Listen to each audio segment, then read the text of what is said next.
Shalom sahabat terkasih, puji Tuhan karena kasih-Nya kita dipertemukan dalam renungan malam Rema.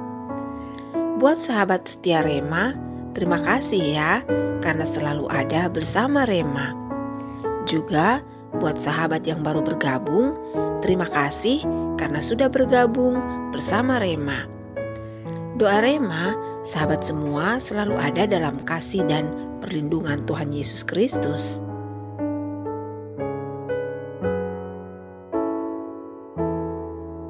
Baik sahabat, sebelum melangkah ke perenungan, mari berdoa. Bapa kami yang di sorga, kami bersyukur untuk kasih-Mu yang selalu ada bagi kami. Saat ini kami hendak merenungkan kebenaran firman-Mu melalui Rema. Tolonglah kami dengan Roh Kudus-Mu, agar melalui perenungan ini kami mampu untuk melakukan kehendak-Mu. Dalam nama Yesus Kristus kami berdoa. Amin. Sahabat Rema, ayat firman Tuhan yang menjadi pedoman perenungan kita kali ini terbaca dari Injil Matius pasal 16 ayatnya yang ke-26 yang berbunyi demikian. Apa gunanya seorang memperoleh seluruh dunia tetapi kehilangan nyawanya? Dan apakah yang dapat diberikannya sebagai ganti nyawanya?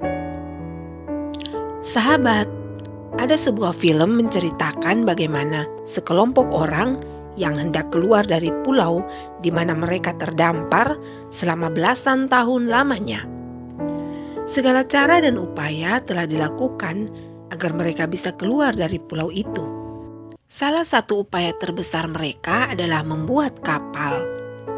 Selama belasan tahun, mereka berusaha membuat kapal dengan segala keterbatasan alat-alat yang mereka miliki. Namun kelompok ini kemudian terpecah menjadi dua. Satu kelompok memilih untuk mencari harta karun yang petunjuknya mereka temukan dari sisa-sisa pecahan kapal yang juga terdampar di pulau itu. Sementara kelompok lain memilih untuk pergi ke pulau atau daratan yang lain yang dihuni oleh banyak orang dan memiliki peradaban. Singkat cerita, kedua kelompok ini pun terpisah.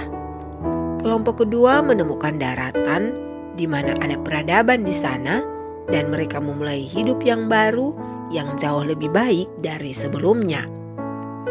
Sementara kelompok yang pertama berhasil menemukan pulau yang dipenuhi harta karun.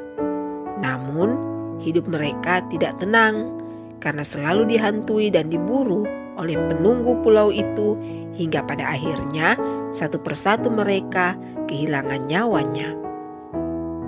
Sahabat Rema yang diberkati Tuhan, keadaan kehidupan dunia saat ini menunjukkan bahwa banyak orang berlomba-lomba untuk memperkaya diri dengan mengumpulkan harta sebanyak-banyaknya demi keamanan dan kenyamanan hidup di dunia, namun lupa memperkaya iman demi keselamatannya. Seolah-olah hidup di dunia ini tidak akan berakhir, sehingga segala sesuatu diusahakan demi kelangsungan kehidupan yang baik di dunia ini. Sebenarnya tidak ada salahnya jika manusia bekerja untuk memperoleh kualitas hidup yang baik jika dibarengi dengan usaha untuk memperoleh kualitas iman yang baik. Kenyataan hidup yang banyak terjadi akhir-akhir ini adalah manusia banyak terjebak dengan iming-iming iblis yang menggiurkan dan menawarkan tiket untuk pergi ke tempat atau zona kehidupan yang lebih baik, tanpa mempedulikan tawaran Tuhan yang juga menawarkan tiket untuk menjamin keselamatan.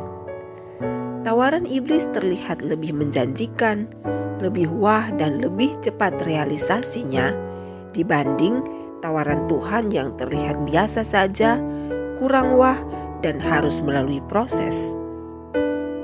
Sahabat, iblis dengan upaya liciknya membuat manusia lupa bahwa tujuan akhir hidup adalah hidup yang kekal. Iblis memutarbalikkan janji Tuhan bahwa hidup ini hanya sekali dan harus dinikmati dengan kesenangan-kesenangan duniawi. Dan salah satu caranya adalah mengumpulkan harta sebanyak-banyaknya agar bisa menikmati kehidupan duniawi sebanyak-banyaknya. Sehingga pada akhirnya manusia terlena dan menjadi lupa bahwa harta duniawi tidak akan pernah bisa dibawa mati dan tidak akan memberi jaminan keselamatan hidup yang kekal. Sahabat Rema terkasih, memang benar bahwa hidup di dunia ini hanya sekali saja. Tetapi bukan berarti bahwa hidup yang hanya sekali ini dipakai dan dihabiskan untuk kesenangan duniawi saja. Karena setelah kehidupan di dunia ini, masih ada kehidupan lagi dan itulah kehidupan kekal. Sesungguhnya saat hidup di dunia, masing-masing pribadi telah menentukan dan memilih jenis kehidupan kekal yang bagaimana yang menjadi tujuan akhirnya nanti. Melalui Rema kali ini, setiap kita disodorkan pilihan untuk memilih tujuan akhir hidup kita. Jangan terkecoh dengan yang instan dan menggiurkan, karena itu adalah jebakan. Sahabat, jadilah bijak. Tetapkan tujuan hidupmu saat ini.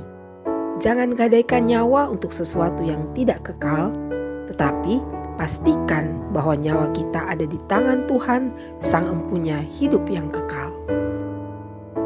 Mari berdoa. Bapa di sorga, terima kasih karena telah mengingatkan kami untuk tidak terjebak dalam kehidupan dunia yang menggiurkan. Sesungguhnya tujuan hidup yang kami inginkan adalah hidup kekal bersamamu dalam keselamatan yang Engkau janjikan. Tolonglah kami ya Bapa, agar hidup kami berkenan kepadamu, sehingga pada akhirnya kami bisa menikmati hidup kekal bersama Engkau. Dalam nama Yesus Kristus kami berdoa. Amin. Sahabat Rema terkasih, Bapa dalam Yesus Kristus sangat mengasihi kita, dan pembuktian kasih Bapa adalah pengorbanan Yesus di kayu salib yang memberikan jaminan hidup kekal kepada setiap kita yang percaya kepadanya. Jangan sia-siakan pengorbanan Kristus. Tetapkan tujuan akhir hidupmu, karena Yesus sementara menunggumu untuk menikmati sorga bersamanya. Selamat beristirahat sahabat, sampai jumpa pada Rema selanjutnya. Kasih dan penyertaan Tuhan Yesus Kristus yang sempurna selalu ada bagi kita. Shalom.